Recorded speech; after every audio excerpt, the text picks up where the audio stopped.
Hello students, आज हम magnetic effect of current जो चैप्टर पढ़ रहे थे उसका लास्ट टॉपिक कर रहे हैं। बहुत इंपॉर्टेंट टॉपिक है।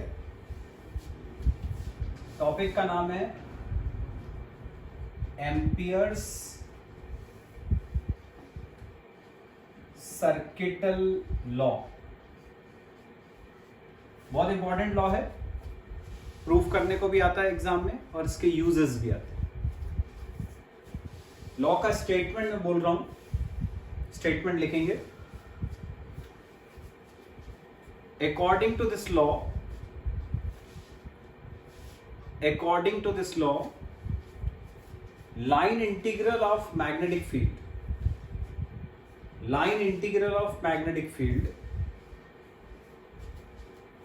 in a closed loop, line integral of magnetic field in a closed loop is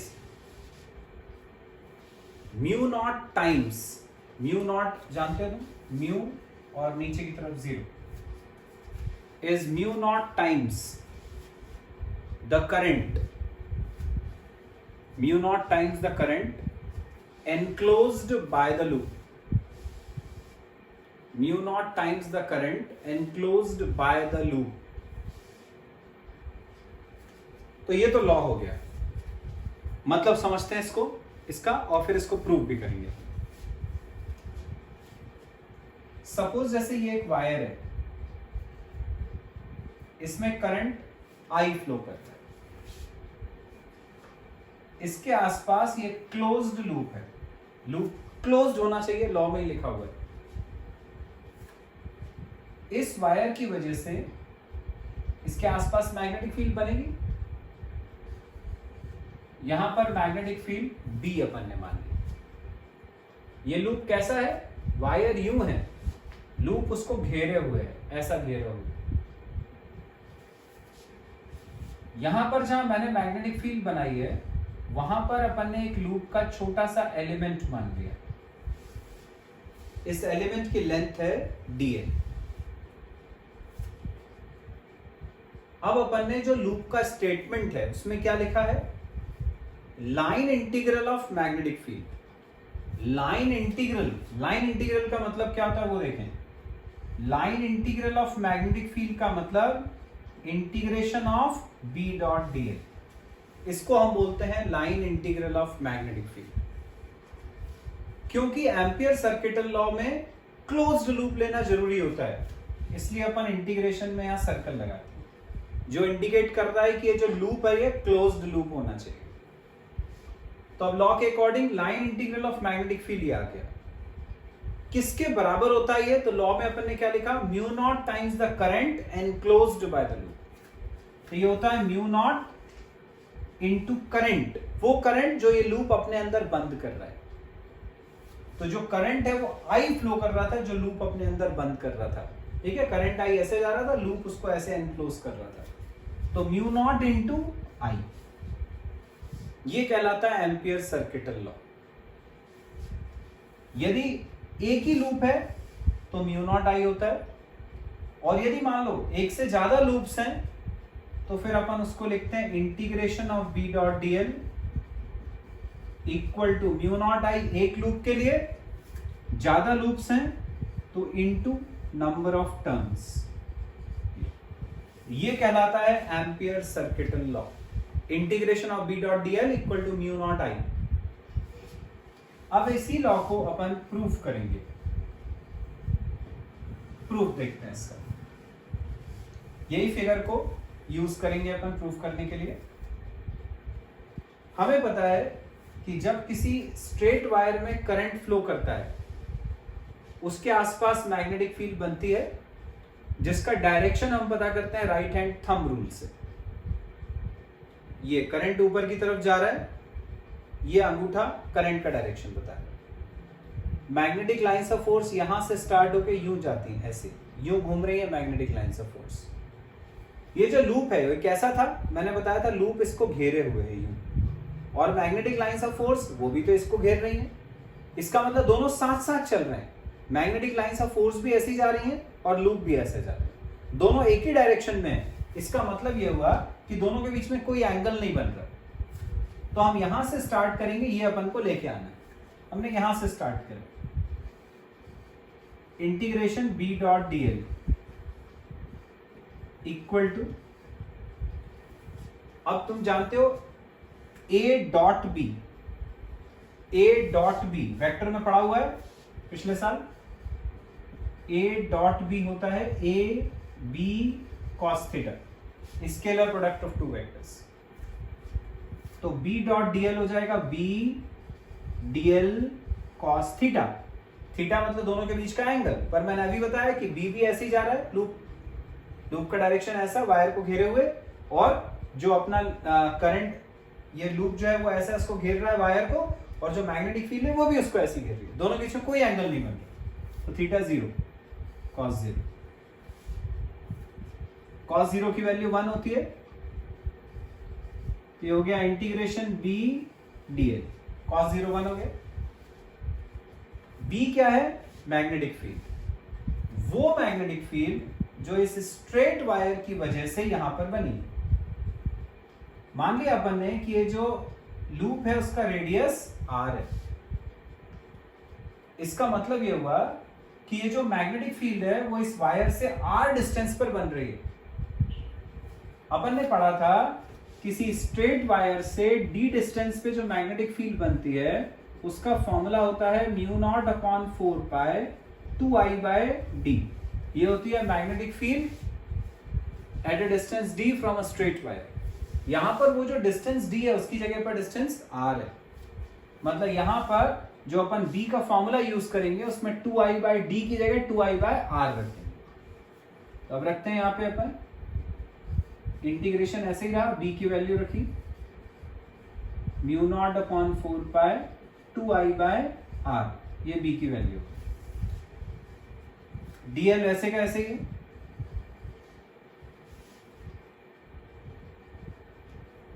अब इसमें से जो जो कांस्टेंट है उसको बाहर निकाल लेते हैं। म्यू नॉट अपॉन 4 पाई बाहर, 2i बाहर, r बाहर, बचा इंटीग्रेशन ऑफ dl। सब कुछ कांस्टेंट है, जो करंट इसमें वायर में फ्लो कर रहा है वो कांस्टेंट है, r ये डिस्टेंस है वो कांस्टेंट है। सिर्फ ये dl अकेला वेरिएबल है क्योंकि इसकी वैल्यू छोटी या उससे थोड़ी सी बड़ी वेरी कर सकती है। अब dl का इंटीग्रेशन, dl क्या है? ये छोटी सी लेंथ है। मैंने हमेशा बताया कि इंटीग्रेशन करना मतलब उसका पूरा पार्ट लेना, तो dl ये छोटी सी लेंथ है तो उसका इंटीग्रेशन करना मतलब इसका पूरा पार्ट ले लेना। अब ये पूरा पार्ट क्या हुआ? ये हुआ लूप की सरकमफ्रेंस। सरकमफ्रेंस क्या होती है सर्कल की? 2 पाई r। इसका मतलब dl का इंटीग्रेशन हो जाएगा 2 पाई r। तो ये आ गया mu naught upon 4 pi 2i by r into dl का इंटीग्रेशन हो गया 2 पाई r। r से r कट गया, 2 पाई से 4 पाई कटा 2 टाइम्स, 2 से ये 2 कट गया, तो ये आ गया म्यू नॉट इंटू आई। तो देखो अपन ने स्टार्ट किया था कहां से? ये इंटीग्रेशन बी डॉट डीएल से स्टार्ट किया था और आ गया म्यू नॉट आई। तो integration B dot DL equal to हो गया म्यू नॉट इंटू आई। यही अपन को प्रूफ करना था, यही कहलाता है एम्पियर सर्किटल लॉ। तो ऐसे अपन ने बच्चों लॉ देख लिया क्या होता है और उसका प्रूफ देख लिया। अब uses of Ampere circuital law. First use है टू फाइंड मैग्नेटिक फील्ड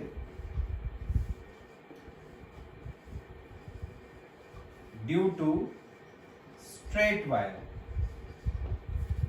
किसी स्ट्रेट वायर में यदि करंट फ्लो करता है तो उसकी वजह से कुछ दूरी पर जो मैग्नेटिक फील्ड होती है उसका फॉर्मूला अपन डिराइव करेंगे। सपोज ये एक स्ट्रेट वायर है, इसमें करंट I फ्लो कर रहा है, इसकी वजह से यहां पर एक पॉइंट है P, हमें यहां पे मैग्नेटिक फील्ड पता करनी है। सपोज ये जो पॉइंट है ये वायर से R डिस्टेंस पर लाई कर रहा है। अब हमें पता करना है यहाँ पर मैग्नेटिक फील्ड कितनी है। अपन लगाएंगे एम्पियर सर्किटल लॉ, लेकिन हमने पढ़ा था कि एम्पियर सर्किटल लॉ एप्लीकेबल होता है फॉर क्लोज्ड लूप ओनली। तो अपन को एक ऐसा लूप लेना पड़ेगा जो इस पॉइंट P से पास करता हो। तो एक क्लोज्ड लूप लिया अपन ने, ये लूप ऐसा होगा, यूं वायर को घेरे हुए, मैं उसको बोर्ड पे ऐसे बना रहा हूं। ये यहां पर लूप का एक छोटा सा हिस्सा हो गया जिसकी लेंथ है dl। मतलब वायर ऐसा है, लूप अपन ने ऐसा लिया। हमें यह पता है कि वायर में जब करंट जाता है तो उसके आसपास मैग्नेटिक फील्ड बनती है, वो भी ऐसी जाती है। तो मैग्नेटिक फील्ड भी ऐसी है और लूप भी ऐसा है, मतलब कि B और dl के बीच में कोई एंगल नहीं बनेगा, जैसे मैंने अभी बताया था। एम्पियर सर्किटल लॉ लगाएंगे, integration B dot dl equal to mu naught I into number of turns होता है, पर अपने पास एक ही लूप है तो नंबर ऑफ टर्न्स 1 है, इसलिए हमने उससे इंटू नहीं करा। अपना एम क्या है, B की वैल्यू निकालना। A डॉट B का फॉर्मूला लगाएंगे इसमें, AB cos थीटा, तो B dl cos theta, theta 0। अभी बताया था लूप ऐसा जा रहा है और मैग्नेटिक फील्ड का डायरेक्शन भी ऐसे ही वायर के अराउंड, कोई एंगल नहीं बन रहा था, equal to mu naught I। cos 0 1 हो गया, B को बाहर निकाला, बचा integration of dl equal to mu naught I। dl का इंटीग्रेशन, dl क्या है, ये छोटी सी लेंथ है, इसका इंटीग्रेशन करा पूरे सर्कल की circumference 2 pi r equal to आ गया म्यू नॉट I। B निकालेंगे, 2 पाई r नीचे, तो B की वैल्यू आ गई mu naught I upon 2 pi r, ये भी निकला है। यदि अपन इसको 2 से मल्टीप्लाई डिवाइड कर दें तो देखो वही फॉर्मूला आ जाएगा जो अपन ने पहले पढ़ा था। 2 से डिवाइड करा तो ये आ गया 4 पाई, 2 से मल्टीप्लाई करा 2i। ये फॉर्मूला जाना पहचाना सा है, ये वही फॉर्मूला है जो अपन ने निकाला था कि एक स्ट्रेट वायर की वजह से d डिस्टेंस पर magnetic field mu naught upon 4 pi 2i bye d होती है। वहां पे अपन ने डिस्टेंस को d लिया था, यहाँ पे r लिया है तो ये r आ गया यहाँ पे, ठीक है। तो इस तरह से अपन ने फॉर्मूला वही है, लेकिन इसको हमने एम्पियर सर्किटल लॉ से डिराइव करा है। तो एग्जाम में ऐसा आ सकता है कि मैग्नेटिक फील्ड निकालो एक स्ट्रेट वायर से कुछ डिस्टेंस पे by using Ampere circuital law. तो by using Ampere circuital law तो ऐसे निकालना है, यदि नहीं आता है तो फिर तुम किसी भी मेथड से निकाल सकते हो। अब सेकेंड यूज देखेंगे एम्पियर सर्किटल लॉ का, ये बहुत इंपॉर्टेंट यूज है। सेकेंड यूज है magnetic field in a solenoid. Magnetic field in a solenoid बहुत इंपॉर्टेंट यूज है। सबसे पहले अपन देखें सोलेनॉइड कैसा होता है। एक ऐसा सिलेंड्रिकल फ्रेम जिसके ऊपर अपन वायर को ऐसे बांध दें बार बार, ये पूरा सोलेनॉइड कहलाता है। तो ये सिलेंड्रिकल फ्रेम, इसके ऊपर अपन ने ऐसे वायर को बांध दिया, इसमें करंट I फ्लो करता है जिसकी वजह से सोलेनॉइड के अंदर मैग्नेटिक फील्ड बनती है। हमें वो मैग्नेटिक फील्ड की वैल्यू क्या होगी वो पता करना है। सबसे पहले मैं तुम्हें ये बताता हूं कि वो जो मैग्नेटिक फील्ड बनेगी उसका डायरेक्शन क्या होगा। सोलेनॉइड के अंदर जो मैग्नेटिक फील्ड बनेगी उसका डायरेक्शन देखो। सपोज जैसे सोलेनॉइड ऐसा है, हमने इसके ऊपर वायर लपेटा, यूं गया वायर, फिर ऐसे घूम के आया, फिर ऐसे, फिर ऐसे, फिर ऐसे, ऐसे अपन इसको बांधते गए। तो वायर में जब करंट फ्लो करेगा तो ये करंट यहां से फ्लो करता हुआ ऐसा आ रहा है, मतलब करंट का डायरेक्शन क्या है, यूं आके ऐसे जा रहा है, मतलब ये बाहर की तरफ आ रहा है, आउटवर्ड्स तुम्हारी तरफ आ रहा है। तो ये करंट यहां से यूं निकल रहा है। तो ये वाला जो वायर का हिस्सा है जिसमें करंट ऐसे बाहर की तरफ तुम्हारी तरफ निकल रहा है, उसको यदि अपन पकड़ लें राइट हैंड में ऐसे, ये तो ये करंट का डायरेक्शन हो गया तुम्हारी तरफ। तो मैग्नेटिक फील्ड का डायरेक्शन ये उंगलियां बता रही हैं। तो ये मैग्नेटिक फील्ड का डायरेक्शन कैसा आ रहा है, यहां से यूं जा रहा है ऐसा। तो यदि करंट ऐसे जा रहा है आउटवर्ड्स, तो मैग्नेटिक लाइंस ऑफ फोर्स का डायरेक्शन ऐसा होता है, यू। ठीक है, एक बार फिर से बता रहा हूं।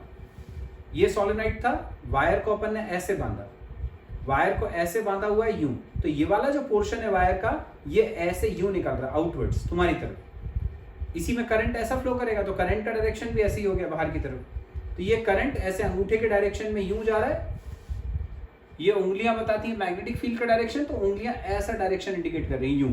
तो ये मैग्नेटिक लाइंस ऑफ फोर्स इस तरह से जा रही है।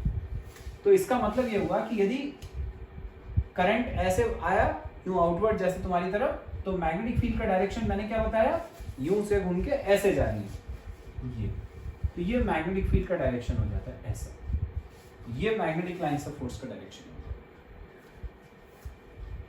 अब हमें एम्पियर सर्किटल लॉ लगाकर मैग्नेटिक फील्ड निकालनी है इसके अंदर। मान लिया अपन ने कि इस पूरे सोलेनोइड की लेंथ L है और उसमें तुम्हें दिख रहा है ऐसे वायर को अपन ने कई बार बांधा है। मान लिया हमने late number of turns per unit length, number of turns per unit length n है। पर यूनिट लेंथ मतलब 1 सेंटीमीटर में n टर्न्स है। तो यहां लेंथ कितनी है, L। Therefore total number of turns equal to 1 centimetre में n टर्न्स, तो L सेंटीमीटर में n इंटू L। ये टोटल नंबर ऑफ टर्न्स हो गए। तो टोटल टर्न्स पता चल गया अपन को। अब एम्पियर सर्किटल लॉ लगाते हैं। लेकिन एम्पियर सर्किटल लॉ लगाने के लिए कंडीशन जरूरी है कि क्लोज्ड लूप होना चाहिए, तभी एम्पियर सर्किटल लॉ लग सकता है। तो अब क्या करते हैं, वो क्लोज्ड लूप अपन कैसे बनाएंगे। तो मान लिया अपन ने कि एक ये ऐसा रेक्टेंगल है, ये रेक्टेंगल भी क्लोज्ड होता है। ये ऐसा अपन ने एक रेक्टेंगल मान लिया ABCD, ये क्लोज्ड लूप हो गया हमारा। CD पार्ट जो है ये सोलेनोइड के बाहर है, AB अंदर है। क्योंकि अब अपने पास एक क्लोज लूप आ गया है, तो अब अपन एम्पियर सर्किटल लॉ लगा सकते हैं। तो एम्पियर सर्किटल लॉ लगाते हैं, integration B dot dl equal to mu naught I into number of turns. अब पिछली बार एक ही लूप था तो हमने नंबर ऑफ टर्न्स नहीं लिए थे, लेकिन इस बार तो है नंबर ऑफ टर्न्स है अपने पास टोटल NL, तो इंटू कर दिया अपन ने NL। अब ये जो क्लोज्ड लूप है ये क्या है हमारा, ये पूरा रेक्टेंगल है ABCD। हम इसको 4 पार्ट्स में डिवाइड करते हैं, A to B, B to C, C to D और D to A। तो अपन इसी इंटीग्रेशन के 4 पार्ट्स बना लेते हैं। Integration A to B, B dot dl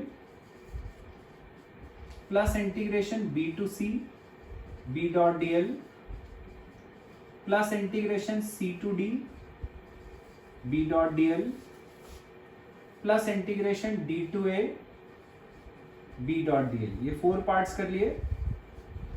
equal to में है mu naught I into NL।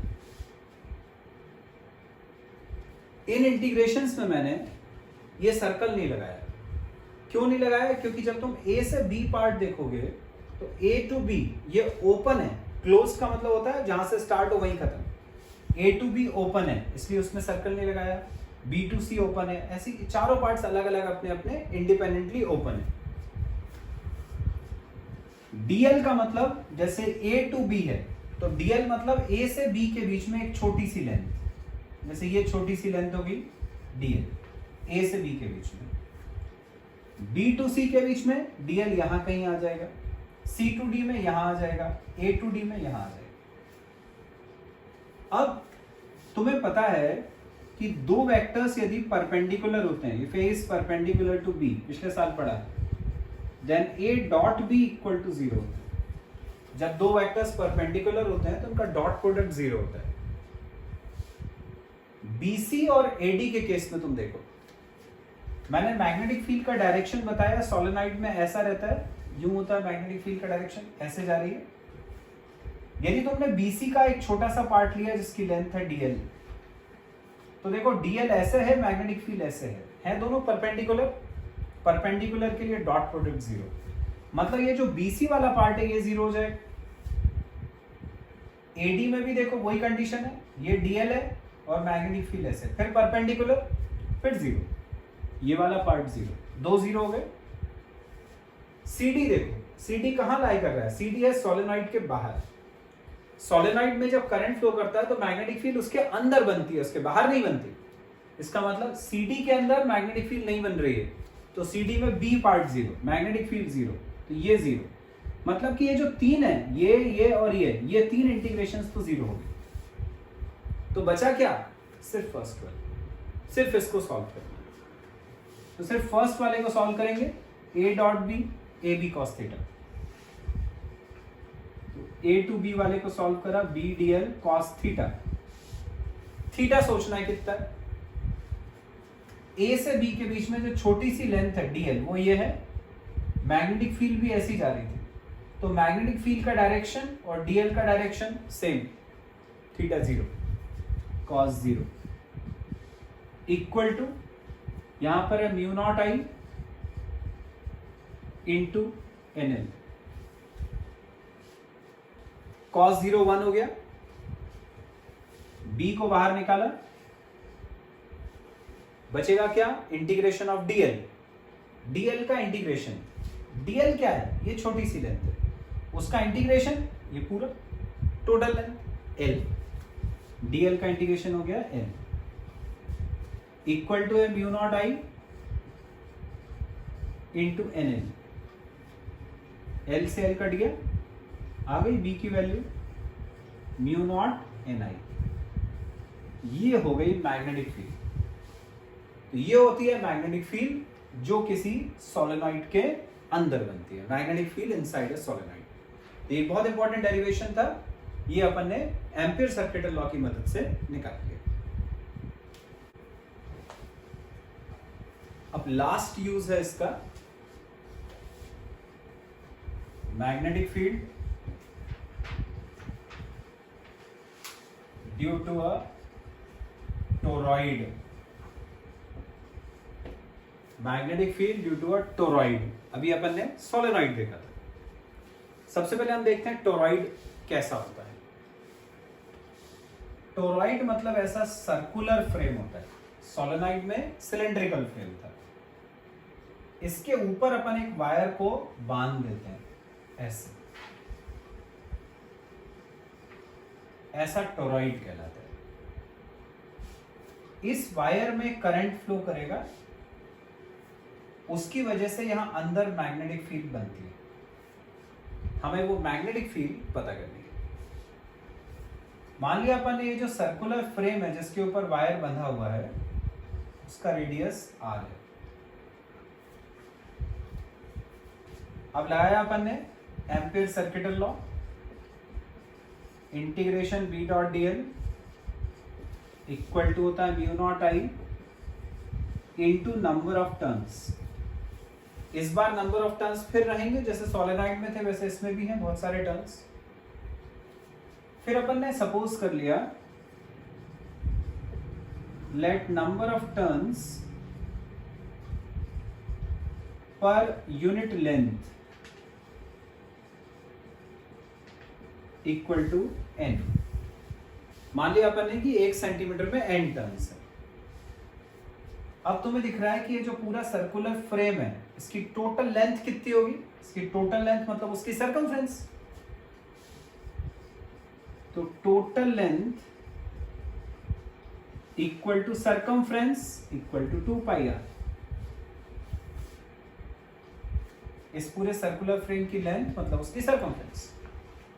तो अब अपन को ये पता है कि 1 सेंटीमीटर में यदि n टर्न्स हैं तो 2 पाई आर लेंथ में कितने टर्न्स हो जाएंगे, n इंटू 2 पाई आर। तो टोटल टर्न्स आ गए n इंटू 2 पाई आर, ये टोटल नंबर ऑफ टर्न्स आ गए। सोलेनॉइड के केस में सीधी लेंथ l थी, तो उस केस में total number of turns n into l आए थे। बस इसमें क्या, l की जगह पर सर्कल है तो सर्कमफ्रेंस आ गई n इंटू 2 पाई आर। अब अपन यहाँ पे एम्पियर सर्किटल लॉ में वैल्यू रखते हैं। बी और डीएल के बीच का एंगल देख लें फिर क्या बनेगा। कंडीशन वही है, सोलेनॉइड ऐसा सीधा था, जब सोलेनॉइड अपन ने ऐसा सीधा लिया था तो हमने बोला था मैग्नेटिक लाइंस ऑफ फोर्स ऐसी जा रही हैं, और जो डीएल है वो भी ऐसा था, तो उनके बीच में कोई एंगल नहीं बना था। अभी क्या है, सोलेनॉइड जो ऐसा सीधा होता है उसी को तुम मान लो अपन ने ऐसे फोल्ड करके सर्कल बना दिया, वो ऐसा हो गया, ठीक है। अब इसमें क्या होगा, यदि जैसे मान लो इसमें करंट गया, जब इसमें करंट फ्लो करेगा तो ये जो एक एक टर्न जो है वो ऐसा सर्कल है, उसके अंदर करंट फ्लो करा, जैसी करंट फ्लो करा तो उसके अंदर मैग्नेटिक फील्ड बनी। तो मैग्नेटिक फील्ड का जो डायरेक्शन है वो ऐसा होता है U, और जो डीएल लेंथ है, इसकी छोटी सी लेंथ, वो भी ऐसे ही, मतलब है वही केस सोलेनॉइड वाला, जैसे सोलेनॉइड में अपन ने देखा था, ये सोलेनॉइड, इसमें ऐसे टर्न्स थे, इसमें करंट ऐसे फ्लो कर रहा था लूप में, ये मैग्नेटिक फील्ड का डायरेक्शन था, और जो डीएल की लेंथ थी वो भी ऐसे ही थी। तो बी और डीएल साथ में जा रहे थे।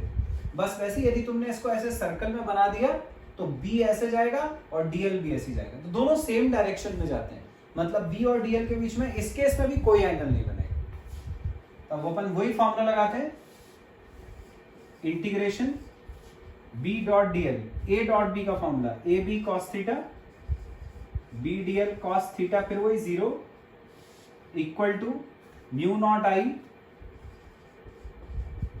इंटू नंबर ऑफ टर्न्स ये थे n into 2 pi r, n into 2 pi are.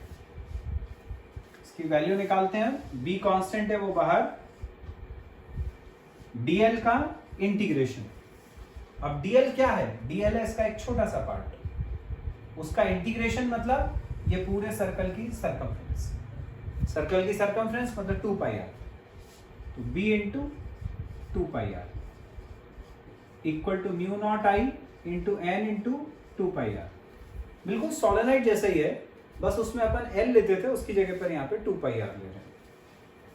ये 2 पाई आर से 2 पाई आर कट गया, तो मैग्नेटिक फील्ड आ गई म्यू नॉट एन आई।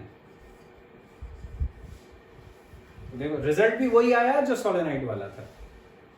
तो ये होती है magnetic field inside a toroid, value वही है जो magnetic field inside a solenoid के केस में आई थी। तो ये एम्पियर सर्किटल लॉ अपन ने देख लिया, उसके यूजेस भी देख लिए, एक बहुत इंपॉर्टेंट टॉपिक था, वो अपना कंप्लीट हो गया, और इसी के साथ हमारा ये चैप्टर भी कंप्लीट हो गया। अब इसकी वर्कशीट तुम सॉल्व करो, नेक्स्ट क्लास से हम नया टॉपिक स्टार्ट करेंगे। Thank you.